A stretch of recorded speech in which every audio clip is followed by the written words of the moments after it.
আলহামদুলিল্লাহ।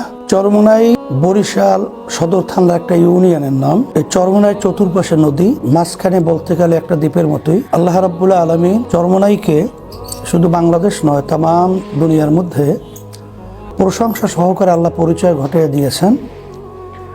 এর পিছনে ইতিহাস বা কারণ হলো, এখানে কিছু এমন মনীষী আল্লাহ রাব্বুল আলামিন পাঠিয়েছেন, সেই মনীষীদের ইখলাস এবং আল্লাহর সঙ্গে তাদের গভীর সম্পর্ক থাকাই আল্লাহ রাব্বুল আলামিন তাদের সম্মানেই ইউনিয়নকে সম্মানিত করেছেন।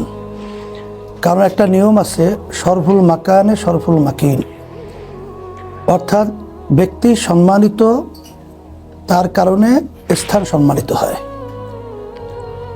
এখানে আমার আব্বাজান রহমাতুল্লাহি আলাই, তার নানাজান আহসানুল্লাহ সাহেব রহমাতুল্লাহি আলাই, তিনি সর্বপ্রথম এখানে মক্তব হিসাবে মাদ্রাসা প্রতিষ্ঠিত করেন। তার নামই হইল এখন আমাদের জামিয়া আহসানাবাদ নামে মাদ্রাসা এখন পরিচিতি। পরবর্তীতে আমার দাদাজান রহমাতুল্লাহি আলাই, তিনি মাহফিল সর্বপ্রথম ছোট্ট আকারে শুরু করেন। তার ধারাবাহিকতায় আমার আব্বাজান রহমাতুল্লাহি আলাই, তিনি তাদের এই মিশনগুলো সহিভাবে স্বচ্ছভাবে তিনি পরিচালনা করে গেছিলেন।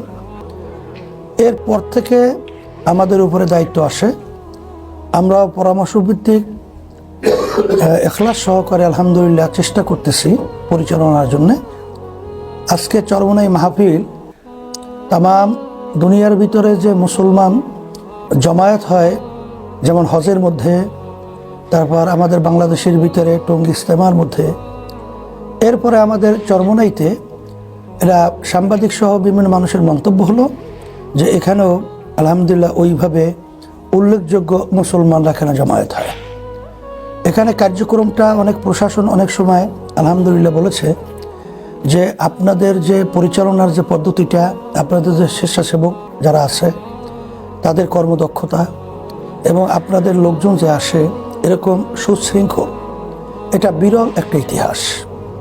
এখানে দেখা যায় যে আলহামদুলিল্লাহ অর্ধ কোটির মতো লোক অনেক সময় জমা হয়ে যায়, কিন্তু আল্লাহর রহমতে কোথাও কোনো বিশৃঙ্খলা বা কোনো ধরনের অরাজকতা আল্লাহর রহমতে এখানে হয় নাই, আল্লাহর রহমতে হয় না।